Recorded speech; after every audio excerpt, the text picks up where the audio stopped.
On my evening commute home, there's a habit I really enjoy. It's something I do regularly. It's sort of like a meditation that helps me stay present. I watch people, not in like a weird or intrusive way. No, I try to read their moods by looking into their eyes, but only when they're not looking back at me, of course, because that would be weird. I try to pick up the smallest things about them. Do they look tired? Are they scrolling endlessly on their phones to pass the time or distract themselves from everything around them? Maybe they have like this distant look in their eyes, as if they're kind of like thinking of something or lost in thought. So I pay attention to the thoughts that come to my mind or the gut feelings I get about their vibe, so to speak. You see, by tuning into these subtle impressions and the hunches I get about their vibe, I start to notice a pattern. You see, at 9 p.m. on the Dubai Metro, there's a common theme with everyone. Everyone looks exhausted, everyone looks worn out. You can literally see the fatigue in their eyes, the emotional numbness that comes from long days and endless routines. Emotional numbness. That phrase best describes what so many people are experiencing right now, which is burnout. Many people go through modern life in this numb haze. Their moods are flat.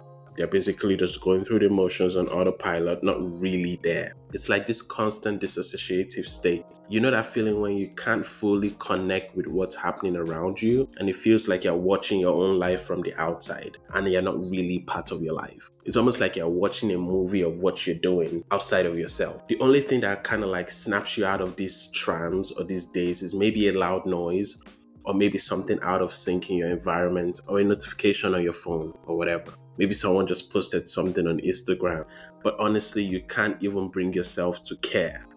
Why am I even getting these notifications? You ask yourself. It's probably your 100 notification today and you're just exhausted. You're completely over it at this point. You're cranky. You're kind of in a depressed mood and you feel overwhelmed. You see, all of the above are valid adjectives of how to describe the feeling of burnout. Burnout feels like the time when you stayed up all night studying and the next day you could barely keep your eyes open. It feels like the time you were driving home on like a familiar route and suddenly realize you don't remember any part of the journey. It's like every little thing gets on your nerves and you can't shake off that irritation. You see, the smallest inconvenience makes you hate the world. It seems like everyone is in your way. Burnout is that exhaustion that doesn't go away with sleep. It's that stress that doesn't get relieved by a day off.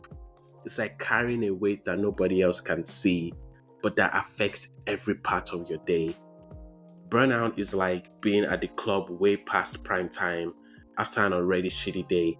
You're surrounded by people who are trying to convince themselves that they're still having a good time, maybe shouting over the music, telling each other how great the night is. But you're just sitting there, exhausted, watching the energy sort of like fade out of the room. The drinks don't taste as good, the music feels like noise, and you're wondering why you're even still there. It's like everyone's clinging to the idea of fun, but deep down you know it's long gone. I could keep going on and on with analogies to describe what burnout feels like. But that brings me to a bigger question. Why is it happening in the first place? What's going on in our collective culture that makes us feel all so exhausted? Maybe it starts with the constant pressure to always be connected. We're constantly online, always reachable, and everything demands like our immediate attention. It feels impossible to kind of unplug these days. Some days I wonder what absolute silence must feel like. Some days I actually crave boredom, but not the kind of boredom that makes me want to pull my hair out or drive me crazy, but the kind that lets my mind just wander without the need to reach for like a screen, without the itch to check a notification or respond to a message. It's like we're afraid of stillness, so we fill every moment with something. Emails, social media, endless to-do lists. And even with all of these entertaining distractions, we don't seem to be having a lot of fun. It seems more like a compulsion than genuine enjoyment. And you know what's crazy about burnout? It ensures that you're stuck in this loop of seeking like cheap dopamine. Ever notice how like when you're tired and overwhelmed, you reach for like the easiest distractions. You binge watch shows you don't care about, you mindlessly snack, anything just to keep you occupied without much effort. Anything that keeps you just distracted enough to be comfortable in your discomfort. The problem is the things that burden us are always vibrating inside us. They're always lurking in the background. And when we choose to ignore them with distractions, we're only kind of delaying the inevitable. Burnouts are particularly worse for perfectionists. Perfectionists, those of us who feel the need to triple check and get everything just right. We want to get every single detail straightened out and can't relax until a task is absolutely perfect.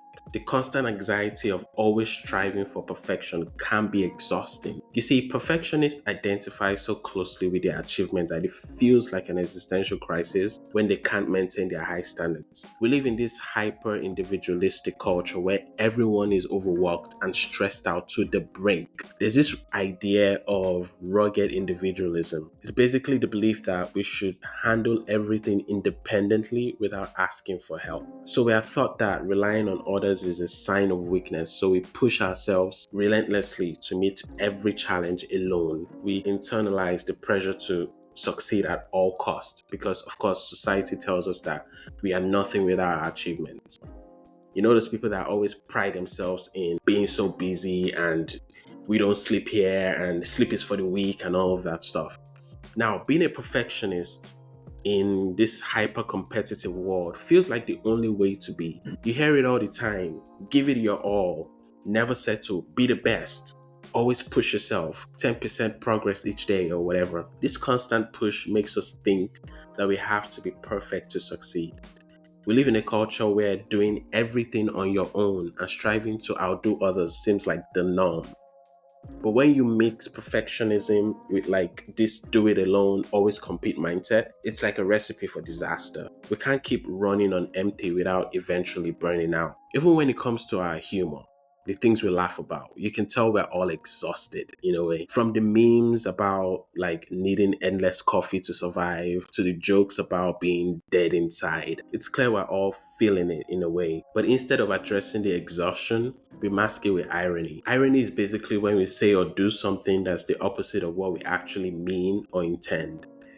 It's often used to like highlight a contrast between reality and expectation. And it can be funny and sarcastic or even sad depending on the context. So we use irony as a way to point out absurdities or flaws or contradictions in a situation or ideas.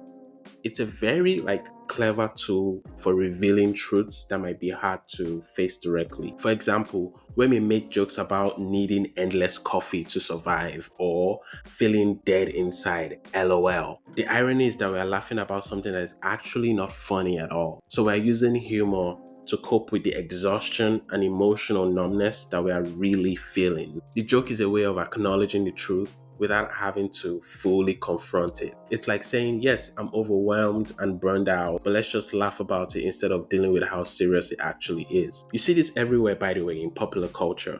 We joke about like hating Mondays, about being perpetually tired, but these jokes hint at like a deeper truth we're maybe not ready to face. Don't get me wrong, I love me some dark humor every now and again.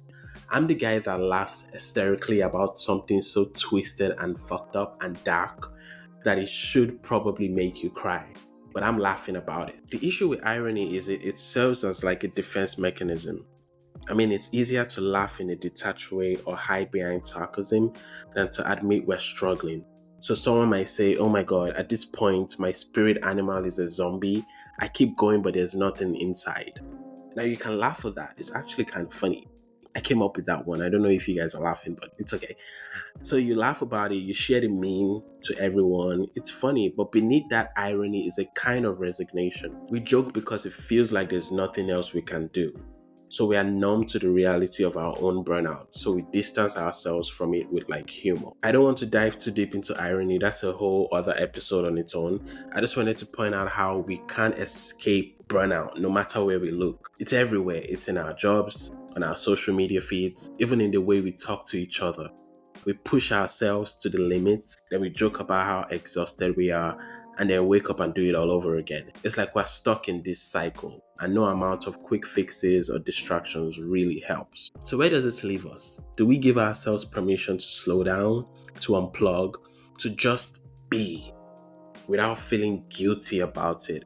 It's easier said than done. right? I struggle with this sometimes. You see, the modern world is designed to keep us constantly buzzing. I'm talking feverish on the brink levels of activity and stress. I imagine people are more likely to reach a breaking point than to actually take any advice on slowing down. But at this pace, it's actually unsustainable to maintain. You have to find moments of stillness amidst the chaos. Maybe be a bit radical sometimes by like turning off your notifications or setting boundaries, allowing yourself to rest without feeling guilty. Embrace the idea that we don't always have to be doing something, that it's okay to just simply exist. So, practical steps like setting aside maybe 10 minutes each day to sit quietly without distraction, or maybe saying no to extra commitments when you're already stretched thin. Connecting with others can help too. Sharing how we are feeling with friends or family might actually relieve some of the pressure. We might find that they are experiencing the same thing that we are experiencing, and together we can support each other in finding balance. Whatever you need to do to just slow down is a welcomed improvement. Taking care of yourself isn't like a luxury, it's actually essential. And just so you know, the world will keep spinning with or without you in it. Always remember that. So, as always, let's keep the conversation going in the comments. And while you're at it, give the show a rating and follow the page too. Check out the other episodes in the library and follow the TikTok account and YouTube channel. All links are going to be in the description. Thank you for listening. Stay safe out there.